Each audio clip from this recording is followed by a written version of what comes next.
Hi everyone, I'm Kim Kelly from PeopleWork, and we are here on another college campus that we work with to get an understanding and ask that very fluid question, which is, who is Gen Z and what do they want out of work and what is their perspective on the future?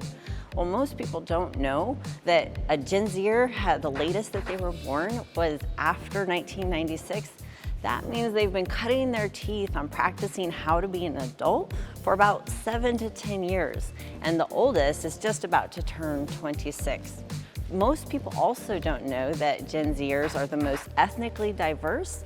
They are the most educated in terms of world knowledge. They also know exactly what they want out of their working life. So let's go meet them and find out. What do you want from work? So in this society, obviously you can't survive without working because we have to make money and stuff. So since I do have to work, I want fulfillment. I don't want to wake up every day and hate my job or because if I'm gonna be spending 8 hours 5 times a week doing something, I want to at least feel some sort of fulfillment or happiness that I'm doing something I'm happy with or that's good. Okay. I would say the most important thing for me coming out of graduation is to get a job that I'm happy doing, that I don't feel like it's work. And I want all my work in college to pay off. So I'm hoping that my major is what I stick to after I graduate. And yeah.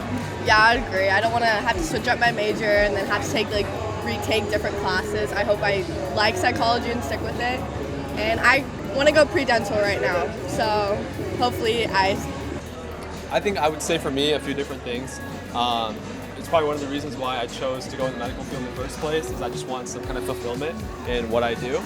So that's kind of what the Red Cross provides. I'm actually planning on working for them for a year before I actually head to med school. So I'm really excited about that.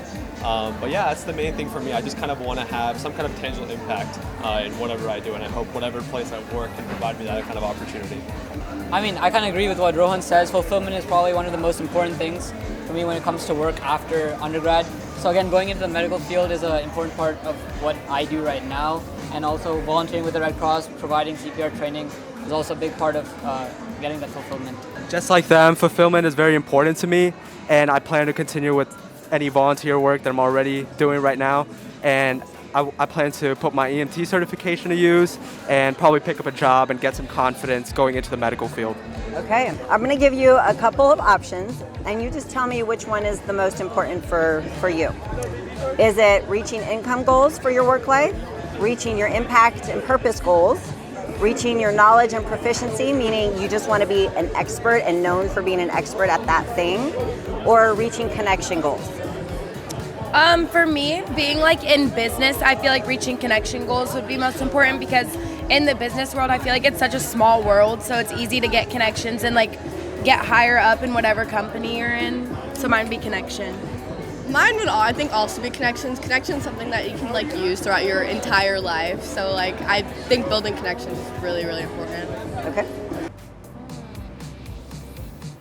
I would say maybe connection, and then because I don't want to make a lot of money but then hate my job at the same time. I think it needs to be a balance, and I'm a very social person, so it's kind of important for me to be in an environment where I feel accepted and I'm able to socialize and be myself and stuff like that.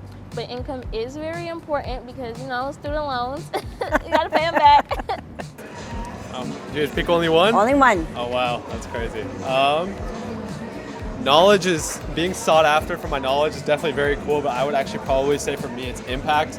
I like to kind of do whatever I can, especially in the community, just kind of have some kind of a way to engage them. That's kind of what we're doing in CPR anyways. Yeah. So yeah, that's probably what it would be for me.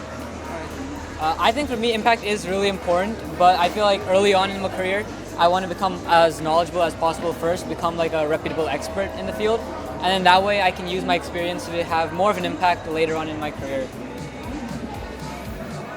I agree with the rest of them, and I also more agree with Rohan on the impact because that's kind of why I'm in this field and choosing to pursue medicine because it's fulfilling and I get to have an impact in my community. Okay, great. Which one person do you think has the most control over how much money you can earn? Is it an HR person? Is it you? Is it the government? Is it the rule of supply and demand? Or is it all of the above? I feel like all of the above, because like different jobs and like different situations, like there's different factors that kind of like go into it. Because it could be a situation where like I have an interview and I give them a base salary when they had like a higher one, then that's my fault, I'm not making as much. Or it could be a situation where HR has already decided like what's the maximum amount of money I can make. So it's like, it's different. Like I feel like it's a case by case situation. Okay. Well, I think that's a reasonable perspective. So what do you think about the whole equal pay for equal work conversation? And actually, it's not a conversation, it's legislation.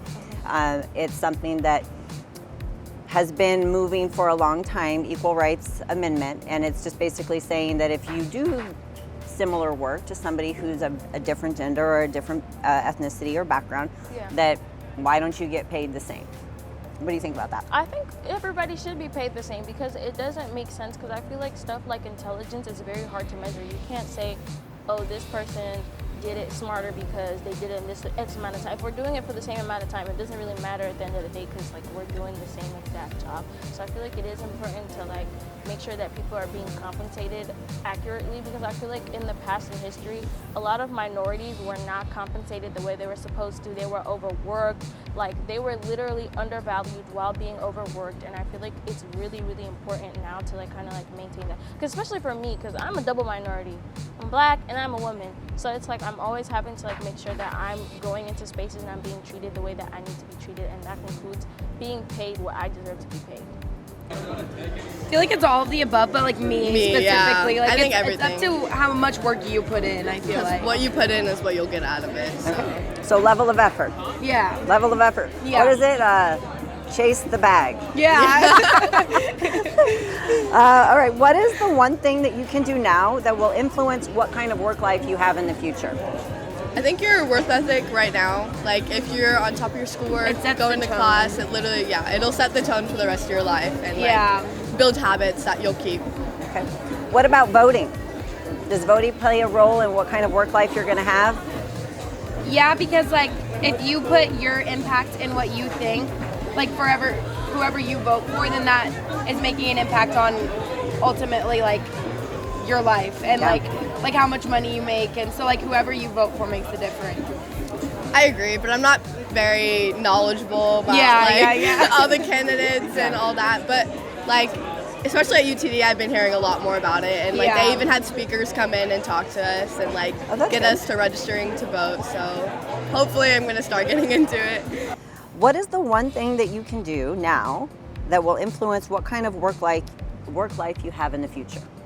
I feel like one of the things that I'm really working on is like kind of like teamwork and collaboration, because I feel like in my like earlier years, like high school and like middle school and stuff, I didn't really have too many opportunities where I had to like work with other people. So I think now that coming into college, I'm kind of learning this like whole collaboration and being able to like work with people, whether they're from different backgrounds, like, because I feel like a lot of times we don't get along with people, especially in like workplace or school situations, because we don't understand them. Because everybody comes from different backgrounds. We learn things differently. We think about things differently. So kind of having to find like a happy medium where you understand them and they understand you. And sometimes they don't understand you, but you have to be okay with that, and you have to just work through the situation and figure it out so you can get the end desired goal. I think for me, it would be putting yourself out there as much as possible when you're younger. That's a big thing I believe in, is really just trying to do whatever you can to open as many doors as possible in the future. You know, work towards connecting with people, finding those opportunities early on, because you never really know what kind of life brings you, and that's a big thing for me. I'm actually really not sure if I just want to be a doctor, or if I want to do other things alongside that. And so, yeah, that's definitely something for me. Just kind of having as many doors open as possible. Yeah, I agree with Rohan. I'm not entirely sure what I need to be doing right now, but keeping my doors and options open seems like a great place to start. Okay.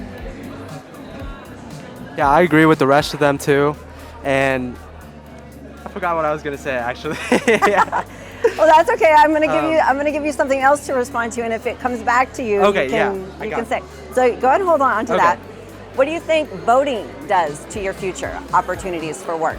Right, that is a big part. I actually just became a citizen, and I was telling my dad how excited I was to vote, and I think that's a big part of my future. And having the option and having the power to, control that a little bit, I think that's a big part of America.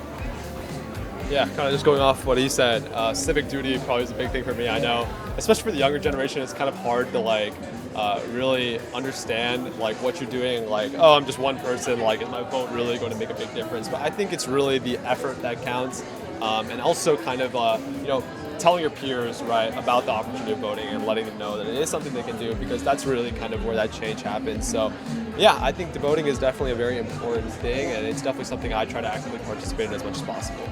Yeah.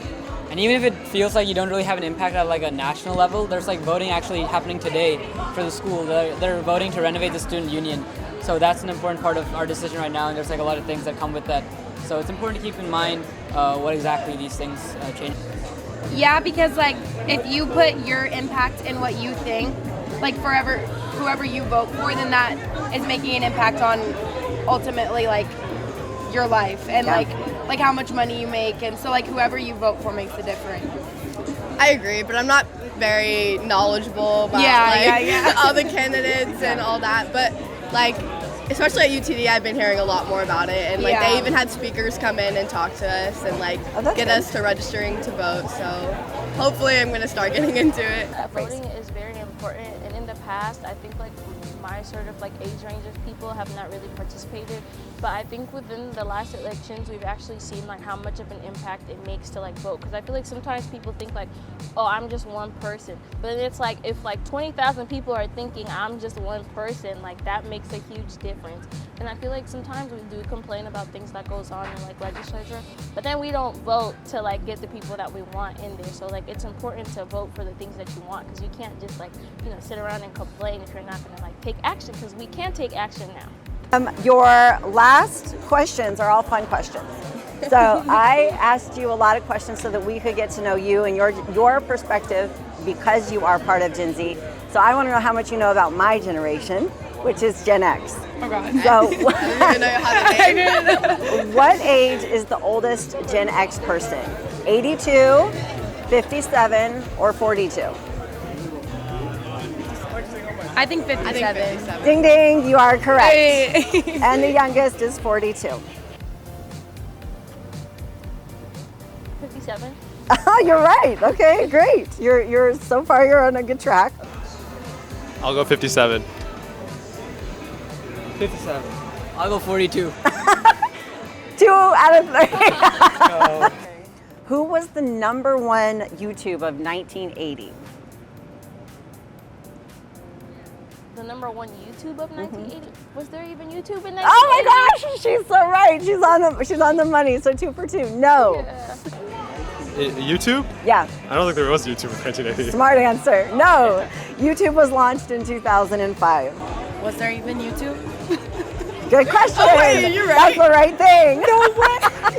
Oh my God. Or who was the most popular celebrity of 1990? Mel Gibson, Destiny's Child, or Clint Eastwood? I think Destiny's Child. That's the only one I They are number 10. Mel Gibson was #1. Who is according knew. Yeah, I don't know who that is. May you repeat the answer choices again, please? Yeah. Mel Gibson, Destiny's Child, or Clint Eastwood? I think it's Mel Gibson. Ah, you were so right. Wow. I'm gonna go Mel Gibson. Destiny's Child. I have no clue who the 3 are. I play the 5th. I'm not going to participate. Mel Gibson was #1, and Destiny's Child was number 10. Clint Eastwood was number 5,000. I don't know. What is a talk boy? Is it a cell phone, a cassette player, or a microphone? A what? A microphone. Well, what was the question? Oh, what is a talk boy? A cassette player? I'll say cassette. Sure. It is a cassette player. May you repeat them, please? A cell phone, a cassette player, or a microphone? I feel like it's not a microphone because that's too obvious.